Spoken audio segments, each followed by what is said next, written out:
బిర్యానీలకు rice brown onions చేసుకుంటాం కదా, బజార్లో కొనడం కంటే మనం ఇంట్లోనే తయారు చేసుకోవచ్చండి.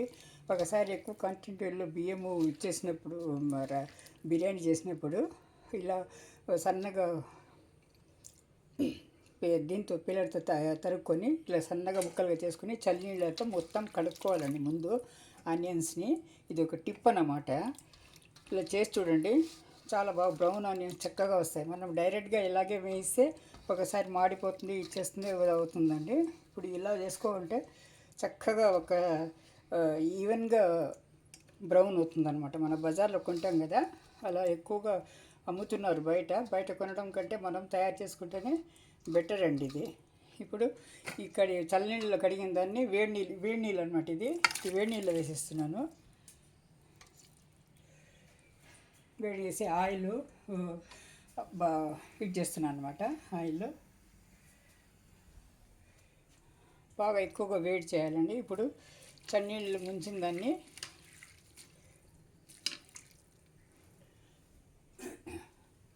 చన్నీళ్ళలో ముంచి వెంటనే ఎక్కువగా అప్పుడే తీసేయాలండి. మళ్ళీ ఎక్కువసేపు కూడా ఉంచకూడదు.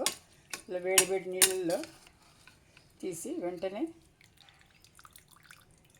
జాలి దీంట్లోకి తీసుకోవాలన్నమాట.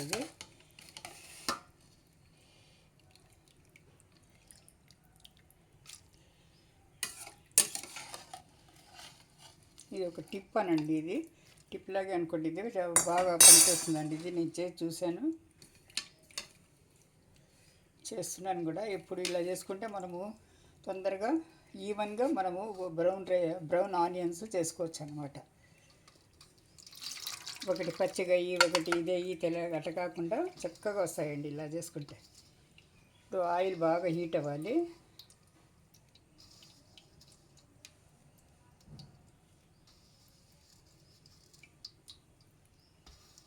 బిర్యానీలకు మనం దేనికైనా పలావ్కి కానీ మనము గుత్తి వంకాయ చేసుకున్నప్పుడు కానీ ఈ బ్రౌన్ రైస్ కొంచెం నలిపి వేసుకుంటే చాలా గమ్మగా ఉంటుందండి, గువాలిస్తుంది ఇది.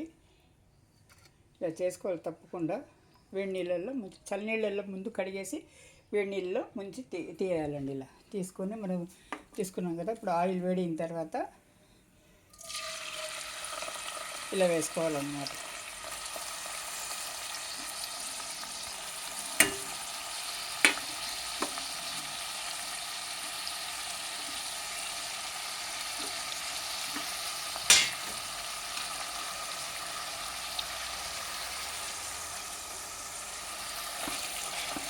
ఇది ఒక మూసి పెట్టేస్తే 10 నిమిషాలు మూసి పెట్టేయాలండి.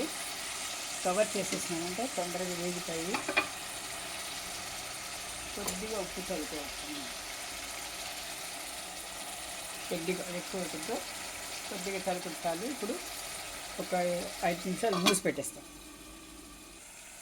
ఇలా మధ్యలో కలుపుతుండాలండి. ఇది అప్పుడప్పుడు ఒక 5 నిమిషాలు ఒకసారి కలుపుతుండాలి. ఇది పూర్తిగా బ్రౌన్ అయ్యే వరకు 15 నిమిషాలు అవుతుందండి. ఇది 10 నుంచి 15 నిమిషాల వరకు అవుతుంది. నెమ్మదిగా ఎక్కువ హై వేడికి పెట్టేసి మన బ్రౌన్ రైస్ అయితే దీన్ని తర్వాత నూనెలో నుంచి తీసి ఆరబెట్టేసి చల్లారిన తర్వాత మన ఎయిర్టైర్ కవర్లో కానీ ఎయిర్టైర్ కంటైనర్లో జార్లో కానీ వేసుకుని ఉంటే 1-2 నెలల వరకు చక్కగా ఉంటుందండి. బజార్లో అమ్మేది ఇదే విధంగా అమ్ముతారనమాట. అది ఇదండి. ఈ స్టేజ్లో తీసేయాలన్నమాట. మనము తీసి ఇలా జల్లి దీంట్లో వేసేసి ఆరబెట్టేస్తే సరిపోతుందండి.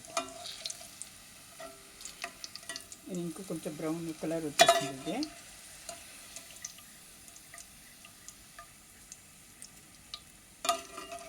వీలైతే ఎండలో కూడా పెట్టచ్చు, లేకపోతే మనము టిష్యూ ఒక కిచెన్ నాప్కిన్ ఉంది కదా, అందులో కూడా పెట్టేస్తే నూనె అంతా ఈడ్చి తర్వాత బాగా పొడిగా లాడుతూ బ్రౌన్ ఆనియన్స్ అండి బజార్లో అమ్ముతారు కదా, అదే విధంగా వస్తుందండి.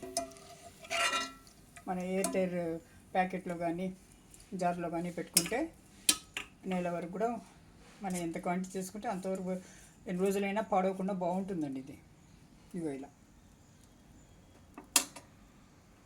Thank you for watching. ఛానల్ని లైక్ చేయండి, సబ్స్క్రైబ్ చేసుకోండి, షేర్ చేయండి, కామెంట్ చేయండి. Thank you.